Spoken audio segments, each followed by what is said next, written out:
Caitlyn Jenner were to walk into Trump Tower and want to use the bathroom, you would be fine with her using any bathroom she chooses? That is correct.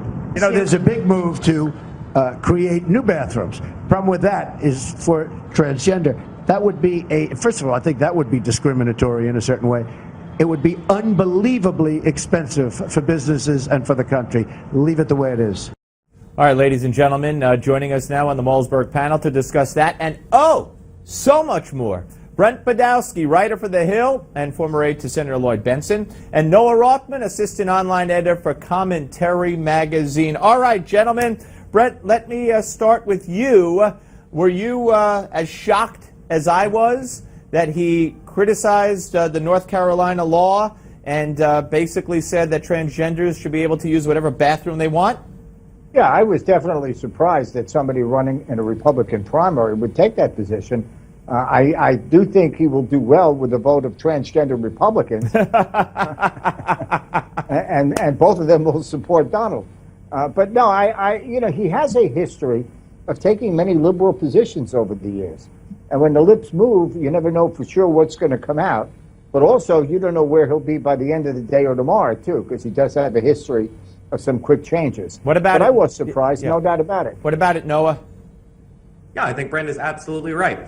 This is, it did not surprise me, actually. Donald Trump has a history of being very honest about his instincts, and his instincts are leftward, left-leaning. He's not a conservative. He's never been a conservative. His impulses are to be, especially on social issues, liberal, and particularly when he's sitting on the set of something like the Today Show, he's going to echo what he thinks his audience wants to hear. They wanted to hear exactly what he said. And yes, like Brent says, he'll probably backtrack now that he's discovered that it's not a conservative position, but he didn't know it wasn't a conservative position because he's not a conservative. All right, but having said that, in all fairness, and I was happy with this next answer, not that it came in sequence, but here's something he also said about the plan to put Harriet Tubman's face on the $20 bill. Let's play that one.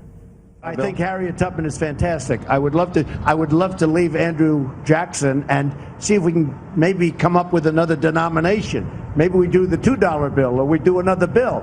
I don't like seeing it. Yes, I think it's pure political correctness. Been on the bill for many, many years and really represented somebody that really was very important to this country. I would love to see another denomination, and that could take place. I think it would be more appropriate. Let me start with you, Noah, because you brought up the surroundings and saying what the audience would want to hear. Obviously, that wouldn't fit that mold. Well, I'm not necessarily sure that's true. The original campaign to get Jackson off the $20 bill was a liberal campaign. It was designed to put a woman on the 20. That began in 2014. It had an online contest in 2015. It settled on Harriet Tubman. And also his suggestion that we should leave a white Southern Democrat who has a history of racial problems on the $20 bill and then boot Thomas Jefferson off the $2 bill doesn't is a particularly conservative position either. Yeah, well, that's a point. Brent, what do you think about that second answer? Well, frankly, not to get too arcane, but I wish we could put Davy Crockett on one of these bills instead of Aide Jackson.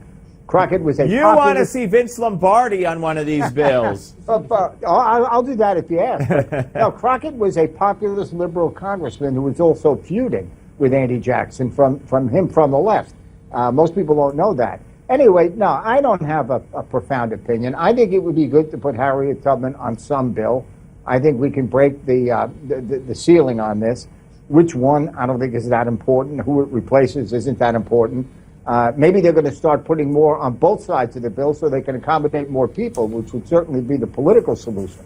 But there's a report today that the $5 bill, the $10 bill will also change if Obama gets his way. I mean, this is outraging, Noah, a heck of a lot of people with good reason.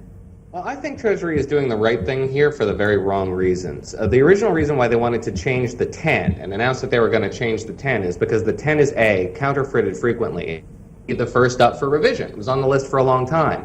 They wanted to get rid of Hamilton and put a woman on there because it would sate the demands of the left that was saying get a woman on the 20.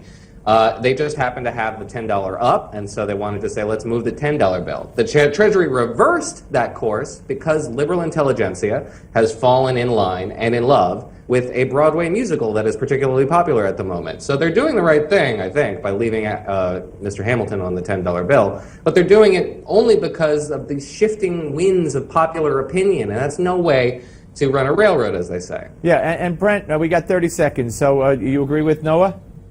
Yeah, generally. I do think it would be good to get a woman on a bill. I think that's fine. I'm not overly concerned how, but you can't do Lincoln. He's got to stay.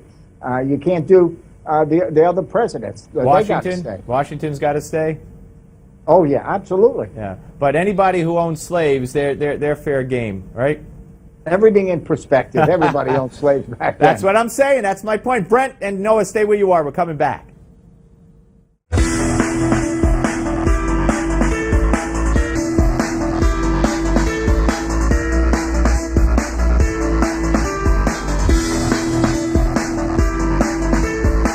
I think that when you look now at the math of this race and you look at the states ahead, you look at the winner-take-all states, Donald Trump is going to be the first ballot nominee of the Republican Party. He will clear the 1237 mark by at least 50 to 60 delegates by the time the votes are counted on June 7th in the state of California. And that presumes really Ted Cruz overperforming at a level that he hasn't been able to perform at thus far in the campaign. All right, that's Steve Schmidt. I have no love for him, but I do have love for my panel, who are back with me. Brent Budowsky, Noah Rothman. So, Noah, Schmidt's analysis that Trump will have the delegates necessary on ballot number 1. Agree? Well, it's totally possible. I don't necessarily know that it's probable. You had a bunch of different estimates. The most convincing, I think, was MSNBC's Steve Kornacki, who, admittedly conservative, suggested that at the end of the day, all these down the road, a lot of projections, a lot of assumptions, but he ends up with about 1199. And he could still win on ballot number 1, but he has to do something that he's been decrying now as anti-democratic and corrupt and un-Republican, and that's go in the back room and negotiate and cajole and coerce these uncommitted delegates to back him on the first ballot. I think, just like Ted Cruz said, New York values came to bit him in the butt. Donald Trump is going to regret all this process is rigged talk when he has to engage in precisely that behavior. Well, Brent, I could already, if that's the case, and if he does do that, he'll say, you know, the system's rigged. I'm 30 delegates short. I'm not going to have them steal it from me, so I had to do what I had to do. And I don't think anybody who supports him will bat an eye. Yeah, now my political math is a little different than most pundits. I have thought for the last 10 days or so that the probability that Trump gets a majority of delegates projecting everything out is extremely high. I think he is a prohibitive favorite to get the nomination. I personally think he'll be over the delegate by less than 100, but I think he'll probably do it. I expect him to do well next Tuesday, and I don't really see how they can deny him the nomination. I'm not advocating him, except as a Democrat, I think Hillary beats him by 10, so I'm glad. But the political math, objectively, is I think it's going to be almost impossible to deny Donald the nomination. All right. I could bore our audience with the technical maneuvers. No, that's okay. But it would be so ugly that I don't think Republican leaders would do it. Boring our audience is exclusively my domain. Now, I want you to hear, he was on with O'Reilly, Trump was, and O'Reilly said, you know, if Hillary goes negative on you, blah, blah, blah, is everything fair game? Will you bring up Monica Lewinsky and all that? And instead of him saying what I wanted him to say, which was, I don't care what Hillary says, I'm going to go after her on every single thing, including, you know, the women who say that Hillary threatened them, et cetera, and ruined their lives. And he didn't. Here's what he said. There will be retaliation unless it's fair.